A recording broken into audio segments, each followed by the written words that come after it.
And all of this came about in the mid-70s, or late 70s in my opinion, because this is the time when the Likud party came to power in Israel. Menachem Begin had created the Likud party in 1973, and then 4 years later, in 1977, he took power.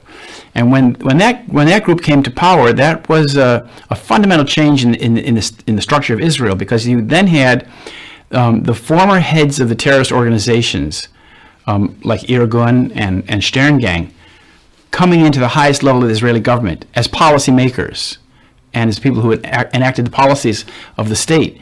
And, you know, when terrorists are put in power, what do you expect but terrorism?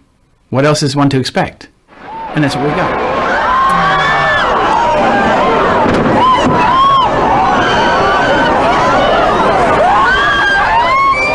In the United States, the Zionist enterprise, the Zionist organizations, they work as a collective. They work hand in hand, and they're very organized, and they have a lot of political influence.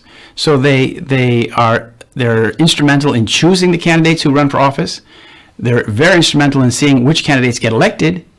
And if a candidate for congressional office or the presidency turns against Israel in any way, or votes against Israeli legislation in any way, they'll find in the next election that Zionist money is used against them, and they're out of office. So it's basically the understanding among politicians in America that if they want to stay in office, they go along with the Zionist line and what the lobby calls for. So you see these American politicians like Hillary Clinton and Mr. Trump speaking at AIPAC, which is the Israeli lobby, and they're egregious in their obsequiousness to this lobby, which is a foreign lobby after all. It's a foreign lobby. So we're giving money to a state, a little tiny state in the Middle East, which is a discriminatory state based on race or religion, which is completely contrary to American values. And our support for that state has brought us into the position where we are fighting its wars for him, for it, for her, whatever they want. And this is a complete corruption of our basic fundamental values as Americans. And it's a crime.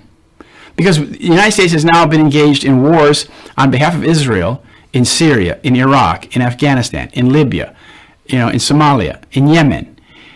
But the war, as we know from the Chilcot inquiry in England, the war in Iraq, the Anglo-American war in Iraq, was a de facto war crime. It was a war of aggression. And at least in England, they found Mr. Blair responsible. So now Tony Blair is close to being held, indictable for war crimes. We need something like that in the United States. We have nothing like that. In the United States, Obama simply said, when he became elected president, we're looking forward. We're not going to look backward and see what Mr. Bush did wrong. We're not going to revisit those crimes that he committed. We're looking forward. This is nonsense. This is nonsense. So you let the former president of the United States get away with complete and utter war crimes in which over 1 million people have been killed, in which trillions of dollars have been spent, and America's prestige has been put in the gutter? It's absurd.